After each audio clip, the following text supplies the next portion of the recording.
I want to ask you, what is gender?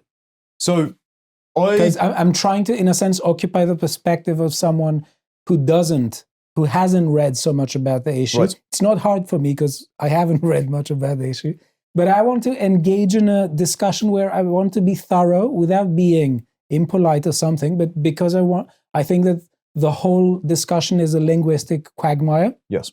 And it's really important to pay close attention to language, because language and self-conception are really tied. Yes. And when we are careless about the language we use, we are careless about how we view ourselves.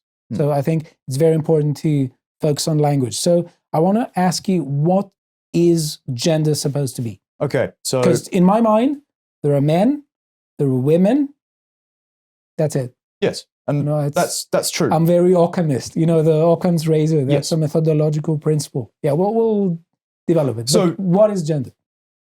You're correct. There are men and there are women, and those are the biological classifications. But when you describe a man or a woman, I don't necessarily agree with Hume's you can't get an ought from an is, but by making an observation about the nature of human beings and their gametes, you aren't telling them what constitutes a meaningful life, what is virtuous, etc.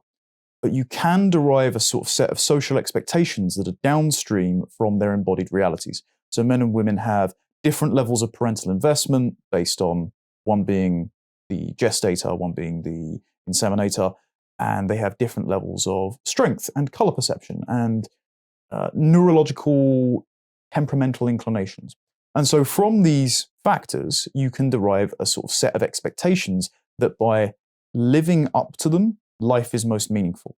And that would be gender. It is your social role correlative with your biological sex. So if biological sex is the thin definition of what a woman is, or a man is, then gender is the thicker definition of what a woman or a man is. They're not inseparable, but gender would be the extension of that. Ivan Illich puts it best. So Ivan Illich in this book called Gender, it's in the stack here. If you want to. Yes, so Illich was a former Catholic priest, and he wrote this book called Gender, and it got him cancelled from academia. They called him a Nazi at the time. They made a papier-mâché phallus and paraded it around the campus where he was hosting a talk about it. The classic cancel culture stuff, about 40-odd years before it reaches its fever pitch right now. The epitome of tolerance. Yeah, quite, exactly. Yeah. Very Marcusean of them. So Illich used the terms vernacular gender and economic sex. And he said we live in a sexist civilization, but not sexist as in the feminists use it. He thought the feminists were kind of stooges for materialistic forces that were working towards the abolition of sex itself. So vernacular gender means the social roles that men and women inhabit within a time, a place, and a culture. So it's particular, it's constrained, and it never needs to be questioned. So you wake up, you perform your gender role, and you never need to be self-aware about your gender role because life can't be any other way as it is. And he saw it as the hunter-gatherer to agricultural economy. And the analogy he would have used is tools. So different tools were made for different hands because men and women have different hand sizes, different strength capabilities. So the scythes would be for men more to do with slashing, whereas for women it would be for certain kinds of crops that make it easier for them for gathering. Or men would tend to the cows because there's greater risk involved in that and greater strength requirements, whereas women would tend to the chickens because they lay their eggs in one place, it's easier to gather when you're pregnant, they're lighter to carry, things like that. How work was set up and your non-interchangeable roles within a household that were of equal importance were gendered. And they were never questioned or evaluated. And it transitions into what he calls economic sex because men and women then became abstract categories because work became more interchangeable and the domestic economy got flipped on its head, particularly when during the Industrial Revolution, machine manufacturing was more suited to women and children because the instruments, and if anything fell through the machine, were easier to get if you had smaller hands. So the economic relationship between men and women flipped, and so they became very aware of their sex differences because of a change in how the household made its goods and earned its keep. And so gender are the embodied meaningful roles within a family relation that is correlative and downstream of your biological sex that is just a kind of lived reality. And the reason we've got this sort of critical consciousness raised about gender now is because we've suddenly become really aware of it because how we've lived and related to one another has changed so drastically. I know it's a very long-winded answer, but I hope that. Okay, so I have two things to raise. First is a question, because when, let's say, we approach someone who, puts forward a particular theory, we come across several notions, several isms, several, let's say, technical concepts sometimes. So to understand a theory or a position, it's good to see how these concepts are related to each other in the mind of the person who embraces the theory and communicates it. So question number one, when it comes to roles and social roles and expectations, do we have social roles and expectations occupied by some people because they are men and because they are women? Or are they men or women because they occupy these roles? Right. In other words, let me just unpack the question because I didn't formulate it really well. Is it the case that you become a man because you perform a role, several roles, and fulfill several expectations, and you become a woman because you fulfill some other roles and some other expectations? Or is it that society demands some things from you because you're a man and some things from you because you're a woman?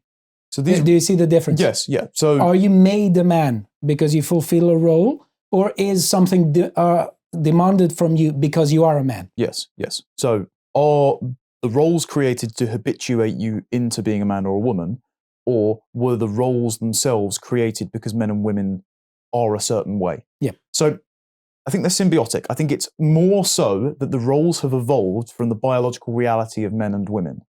This is, why tools are split up. This is also why men and women, this is a term that Nina Power uses. So I've done an interview with her on the website, great book, What the Men Want. And she uses the term sibling economy to describe how men and women have become estranged from each other because we socialize and work together too much. And so sex differences, gender differences as well, have been reduced. And so now we're more like Cain and Abel than Adam and Eve. We're like squabbling siblings fighting for the same pool of resources than we are companions with Illich's term, ambiguous complementarity. We don't quite understand each other, but we're made for each other, So the reason I think that the roles are derived from our bottom-up sex differences are because as the roles have gotten more unisex, we have both made our sex differences more cosmetic, and there are more pressures on us to be more unisex biologically. It's almost like we're reverse evolving. So put it this way. How do women enter the workforce? Well, they couldn't as much as men before because of menstruation, because of sanitation concerns, because of the burden that pregnancy placed upon them. Okay, well, the birth control pill comes along in the 60s and 70s, completely upends that dynamic. Women can enter the workforce en masse because they can, and because the government starts earning more tax revenue, and the productivity spike encourages businesses to start hiring more women. The can becomes a should, and the relationship between men and women change because the economic relationship between them changes.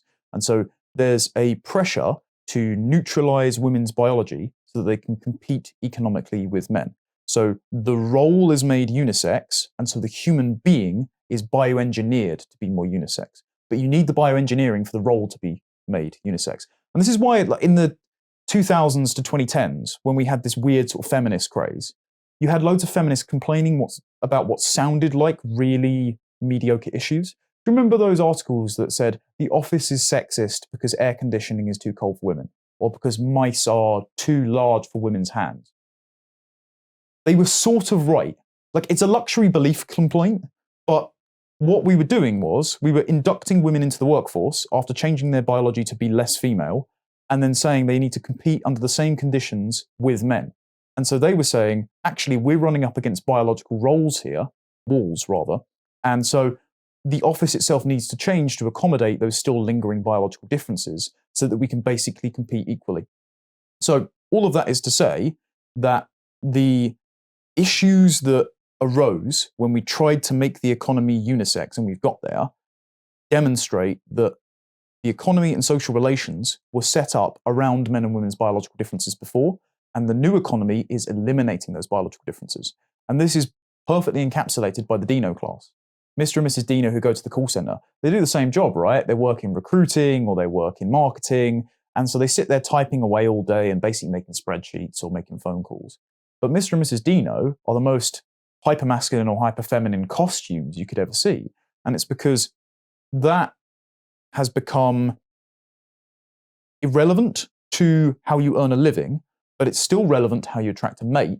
So your muscles are there for non-pragmatic reasons, or you've got fake boobs and a fake bum, not for fertility reasons, but for status and validation and all of these things. To watch the full video, please become a premium member at lotuseaters.com.